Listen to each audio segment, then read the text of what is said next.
Your boss asks you to come into the office. Not the usual hallway conversation.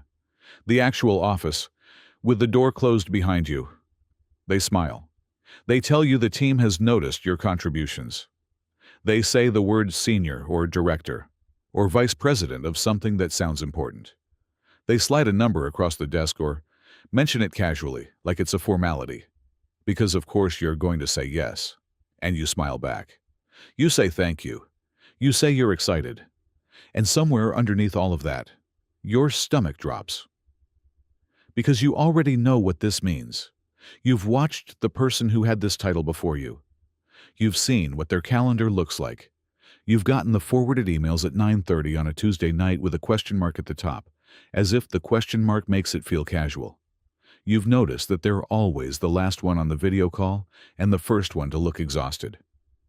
You know exactly what the new title costs, and it has very little to do with the number they just mentioned. But the script says, you're supposed to be grateful. The script says, this is what success looks like. So you perform the gratitude, you shake the hand, and you go home and wonder why the biggest professional moment of your recent life feels less like winning and more like the closing of a door. We are raised inside a religion, the church of the corporate ladder. The theology is simple and it is everywhere, in the advice of every parent who wants stability for their kid, in every LinkedIn post celebrating a new title, in every performance review that treats growth potential as the highest virtue an employee can possess. Up is the only acceptable direction, always up, more responsibility, more reports, more meetings, more visibility, more of everything except time and autonomy, and the actual work you probably got good at because you enjoyed it. What nobody in this religion is allowed to say, what gets you looked at sideways in any professional environment where ambition is the primary currency, is this. What if up is the wrong direction for you? What if the ladder is leaning against the wrong wall, and climbing it faster just gets you to the wrong place sooner? What if the single most financially and personally intelligent move available to you is to look at the promotion being offered and say, no, thank you. Not because you've given up, not because you lack ambition, but because you've done the actual math, and the math doesn't say what the congratulations card implies it says. That's what we're doing today. Running the real numbers on the corporate promotion, all of them. Not just the salary figure, the whole calculation. Let's start with the math they don't show you when they slide the new number across the desk. Because the number they show you is annual salary, which is a clean, impressive, socially legible figure that is also almost entirely misleading as a measure of whether you're actually better off. Here's the real calculation. Say you're currently earning $75,000, working a genuine 40 hours a week. That's roughly $36 an hour for your actual time. You're offered a promotion, new title, new responsibilities, new salary of $84,000, 12% raise. Society says congratulations. Now, let's look at what the new role actually requires. Managing a team means their problems become your problems on no fixed schedule. The project that was someone else's crisis is now your crisis. The deliverable that's due Friday doesn't care that you had plans Thursday evening. Your 40 hours becomes 50, 55, sometimes 60 during the heavy periods. And there are always heavy periods. $84,000 divided by 55 hours a week, across 50 weeks of actual work, is $30.50 an hour. You were making $36 an hour. You are now making $30.50 an hour. Your annual number went up by $9,000, and your actual hourly compensation went down by $5.50 for every hour you trade. You took a pay cut. It came with a better business card, and that's before we account for the additional mental load that doesn't show up in hours. The background hum of managerial responsibility that runs even when you're technically off the clock, that follows you into dinner with your family and wakes you up at 3 in the morning about a performance issue on the team. That load is real, and it has a cost that no salary figure compensates for adequately. The promotion math looks very different when you run all of it, instead of just the number they handed you. Here's a corporate truth that takes most people about 15 years to fully absorb. And by the time they absorb it, they're already somewhere they didn't plan to be. The reward for doing good work is more work. Not more interesting work. Not more creative work. Not more the specific thing you got good at that made you valuable enough to promote in the first place. Just more. And different. And usually more administrative than the thing that got you noticed. Think about how this plays out in practice. You're a designer. A genuinely talented one. The work you produce is sharp. Your instincts are good. The team relies on your eye for the thing that elevates a project from fine to actually good. You love it. You've spent years building the skill. And you're finally at the point where the craft feels like it's operating at the level you always wanted it to. So naturally, they promote you to design manager. Now, you attend 4 hours of meetings daily. You review other people's work and give feedback on designs you didn't make and wouldn't have made that way. You handle the interpersonal friction when two members of your team have a conflict about something that has nothing to do with design. You build the presentation for the quarterly review. You do the performance evaluations. You sit in the room where the budget gets discussed and fight for headcount and try to remember what it felt like to actually make something. The thing you were exceptional at. The thing that made you worth promoting. You now do, occasionally, as a side task, when the calendar somehow produces a gap. Which it rarely does. You didn't get promoted because the company wanted to reward your talent. You got promoted because managing designers is a problem the company needed solved, and you were the closest available person with enough credibility to be handed the problem. The promotion was a solution to their organizational challenge, dressed up as a recognition of your individual excellence. Those are not the same thing. And the difference matters enormously for the 20 or 30 years of working life you still have in front of you. Let's talk about the costs nobody mentions when they hand you the new business cards. The promotion doesn't just change your job description. It changes the performance your position requires of you. The external presentation of being someone who holds this title in this organization. And that performance has a price tag that compounds quietly against the raise you just received. The wardrobe situation arrives first. Not dramatically, not all at once, but there is an unspoken dress code that comes with seniority, and eventually you feel it. The clothes that were perfectly acceptable when you were an individual contributor start to feel slightly wrong in the rooms you're now sitting in. The senior leadership meeting, the client presentation, the all-hands where you're suddenly on the side of the room with the executives. These environments have a visual language, and the language has a cost. Then the car. This one sounds superficial until you're actually living it. Parking your 12-year-old Civic in the spot next to the CFO's car creates a specific discomfort that is hard to describe and easy to spend money eliminating. Nobody says anything. Nobody has to. The comparison does the work on its own, and one day you find yourself on a dealership lot telling yourself it's a practical decision. But the biggest hidden cost is the one that doesn't come with a receipt and doesn't show up in any single transaction.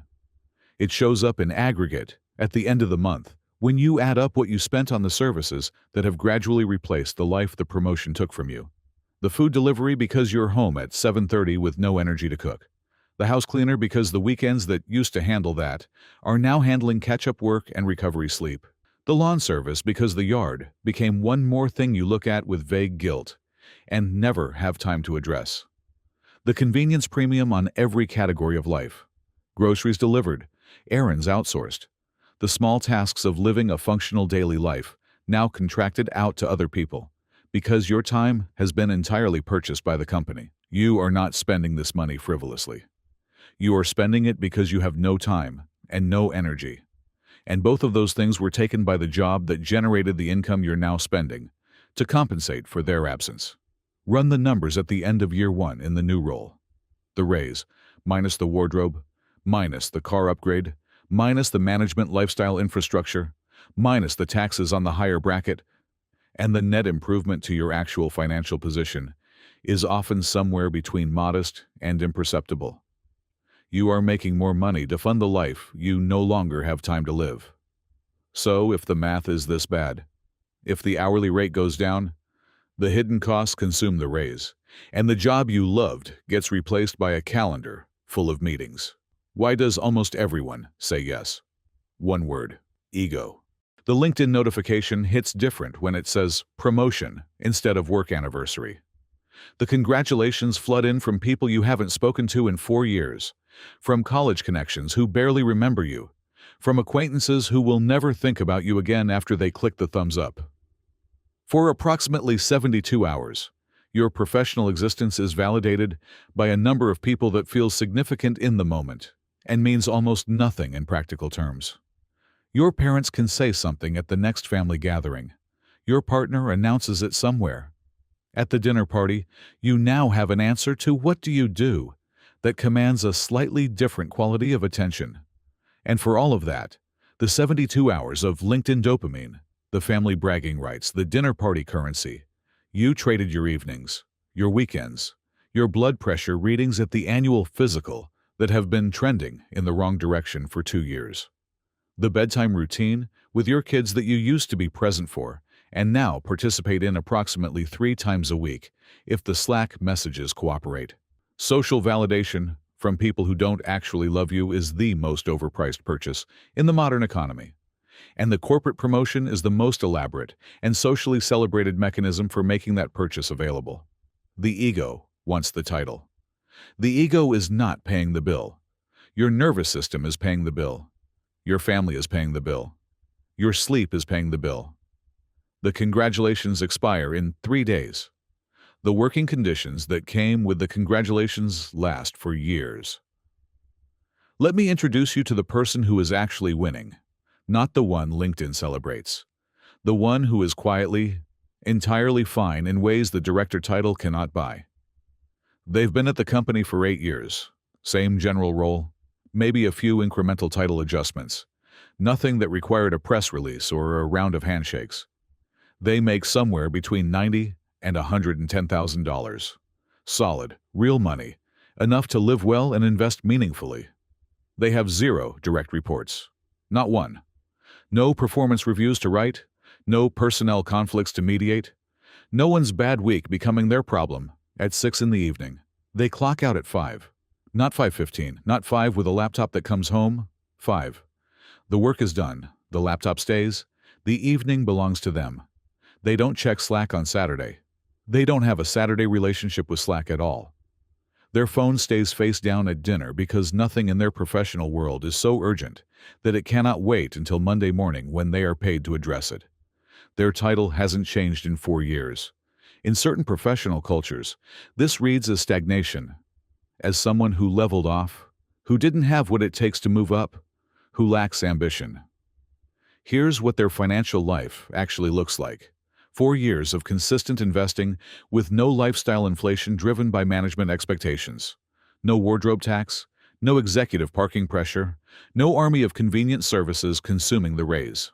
The gap between their income and their spending has stayed open, and they've been systematically closing it with index fund contributions that are now compounding in ways that are becoming genuinely interesting to look at. Their stress markers are not trending in the wrong direction. Their kids have a parent who shows up, physically present, mentally available, not performing recovery from a week that took everything. They sleep through the night because nothing with their name on it is on fire in another time zone.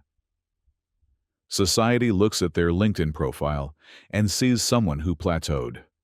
Their net worth disagrees. Their cardiologist disagrees. Their family, if asked honestly, would disagree. The senior individual contributor is not the cautionary tale. They are the blueprint. They just opted out of the performance that would have made them legible as successful to strangers, and chose instead to actually be fine. That's the flex. It just doesn't come with a notification. So let's get practical. Because understanding why the promotion math is bad doesn't help you if your boss is sitting across from you right now with an expectant look and a handshake ready. The problem with simply saying no to a promotion is that no, without context, sounds like lack of ambition in an environment that treats ambition as a moral virtue. Say the wrong thing and you go on a list. Not a formal list, nothing HR would acknowledge, but a mental list the organization keeps of people who aren't on the team in the way the organization defines being on the team. That list has consequences. Fewer interesting assignments, less visibility, a subtle shift in how your contributions get discussed in rooms you're not in, So you need a script. And the script is not, "I don't want the extra hours." That's true, but it's not sayable. The script is what I call the craft defense. And it works because it reframes your refusal as a contribution rather than a withdrawal. You say something like this: "I'm genuinely honored, and I've thought seriously about it. But I've realized that my highest value to this team is staying close to the actual work. When I'm in the craft, I produce at a level I can't maintain from a management distance. I think the best thing I can do for the company's output is to stay exactly where that output happens." That's it. You're not lazy. You're not checked out. You're so committed to the quality of the work that you're willing to forego the title to protect it. You've made your refusal sound like selfless dedication, which it partially is. Just not in the way they're imagining. Most managers, when presented with this framing, respect it, because you've given them something they can explain to their own leadership. She turned it down. She's a craftsperson. She wants to stay close to the work. That's a narratable outcome. It doesn't make you a problem. It makes you a particular kind of asset with a particular kind of value. Practice the script. Know it before you need it. Because the offer will come when you're least prepared for it, in a room where the social pressure to say yes is at its maximum. And having the words already formed is the difference between walking out with your evenings intact and spending the next 3 years in meetings you never wanted to attend. Here's the final piece, and it's the one that makes all of this financially coherent rather than just philosophically appealing. You do not need the promotion to build wealth. You need the gap. That's the whole insight. The gap between what you earn and what you spend is the only number that actually determines your long-term financial outcome. Not the salary, not the title, the gap. A senior individual contributor making $90,000 a year who avoids the management lifestyle inflation. No executive wardrobe tax, no car upgrade, no army of convenience services consuming the discretionary budget. Can maintain a gap that is genuinely powerful. Invest that gap consistently in a low-cost index fund, automatically, before it becomes available to spend, and the compounding over a 10 or 15-year period produces numbers that would surprise most of the directors and vice presidents who passed you on the organizational chart. They traded the gap for the title. The lifestyle inflation that came with the title consumed the raise. The additional hours eliminated the time to think clearly about any of it, and their net worth, measured honestly, often reflects that trade in ways the LinkedIn profile doesn't. You kept the gap, you kept the 5 o'clock. You kept the weekends and the sleep and the cognitive bandwidth to make good financial decisions, without exhaustion distorting every judgment. Time is the only resource in your financial life that cannot be recovered. Money lost can be earned back. Time spent cannot be retrieved under any circumstances at any price. Selling it for a 12% raise that gets consumed by the costs of holding the position is not a trade that improves with reflection. Build wealth horizontally, quietly, consistently, without anyone congratulating you for it. The compounding doesn't require an audience. Here's the summary. The corporate ladder is not the only path. In many cases, it is not even a good path. It's a well-lit, socially celebrated route to more stress, less time, and a financial position that is not as improved as the salary number implied. Stop trading your irreplaceable daily life for a title that will feel ordinary within 6 months and won't matter to anyone in 5 years. Protect your time. Protect your craft. Protect your 5 o'clock and your Saturday morning and your ability to be actually present in the life you're supposedly working to fund. Keep the gap open. Let the index fund run. Let the compounding do the work that no promotion has ever reliably done. That's the job. Your only financial job outside of your actual job. If this video gave you the permission you've been looking for, the permission to look at the promotion offer and say no thank you, without feeling like you've failed at something, hit the like button before you close the tab. It helps the algorithm reach the next person sitting in the parking lot after the boss meeting, stomach dropping, looking for a reason that turning it down might actually be the smarter move. It is.